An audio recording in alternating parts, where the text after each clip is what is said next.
Kenapa ya tukang bubur di Jakarta banyak yang asalnya itu tinggal di Tambun? Aneh kan? Gua beli bubur di Lebak Bulus nih, abangnya orang Tambun. Beli bubur di Ragunan, abangnya orang Tambun juga. Apa jangan-jangan Tambun ini kayak Garut? Garut itu kan tempatnya tukang cukur. Sama kayak bubur nih. Nah, ini cerita ada sejarahnya. Jadi ternyata di Tambun nih ya, ada dua kampung yang merupakan kampung tukang bubur. Kampung Pulo sama Kampung Buok. Bahkan nih ya, ketua RT di Kampung Pulo itu tukang bubur juga. Kita kalau ngomongin bubur Tambun ada dua ciri khasnya. Yang pertama naik motor, ya iyalah. Ya bahkan tukang bubur Tambun nih ya nyampe Tangerang juga. Gila. Yang kita heran kan kenapa kalau lu dagang di Tangerang nggak tinggal di Tangerang aja, kenapa mesti bolak-balik dari Tambun ke Tangerang kejauhan? Kita pakai motor, Pak. Jadi jujak dari rumah gitu ke Jakarta. Kenapa saya jujak dari rumah? Karena daripada buat bayar kontrakan mendingan kita buat sewa motor atau kredit motor gitu. Jadi kita dari situ bisa mempunyai kendaraan. Capek sedikit nggak apa-apa, tapi yang penting tuh duit jadi barang. Mindsetnya begitu. Kalau ngontrak kan duitnya nguap. Jadi rata-rata mereka ini udah punya rumah di Tambun. Ya biasanya mereka ini berangkat dari abis subuh. Begitu keluar sholat subuh di Tambun lu bisa ngeliat tuh konvoi-konvoi tukang bubur.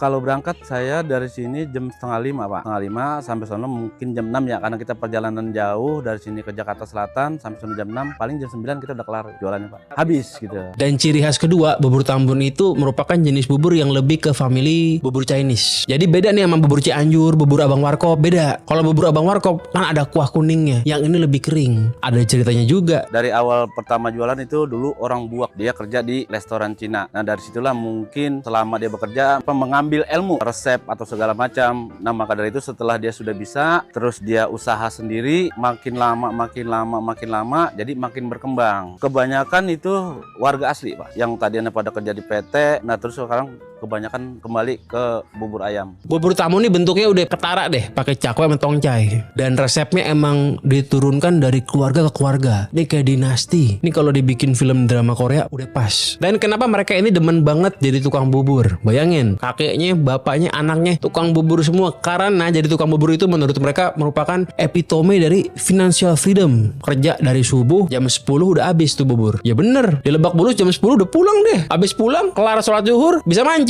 Financial freedom. Ya kalau di pabrik kan capek, pulangnya sore. Belum kalau disuruh lembur. Saking ikoniknya nih bubur Tambun di Kampung Pulo sama Kampung Buok, itu bahkan ada toko yang khusus menjual perlengkapan jual bubur. Bayangin tuh, itu toko niche banget. Ini sih menurut gue ya, pemerintah dari pusat mesti turun tangan menjadikan Kampung Pulo sama Kampung Buok di Tambun menjadi kawasan ekonomi khusus jualan bubur. Ekonomi tentang perbuburan tuh muter banget di sana. Ada vendor yang khusus nyediain cakwe, ada vendor tongcai, vendor wadah bubur. Bergeliat banget nih, mantep. Ada lagi gak nih kampung-kampung yang khusus menjadi penyuplai pekerjaan tertentu? Contohnya kayak tadi Garut tuh, orang Garut ya jadi tukang cukur. Tambun tadi gang bubur. Di mana lagi ya? Apa Cilacap atau Indramayu atau di mana? Coba komen di bawah.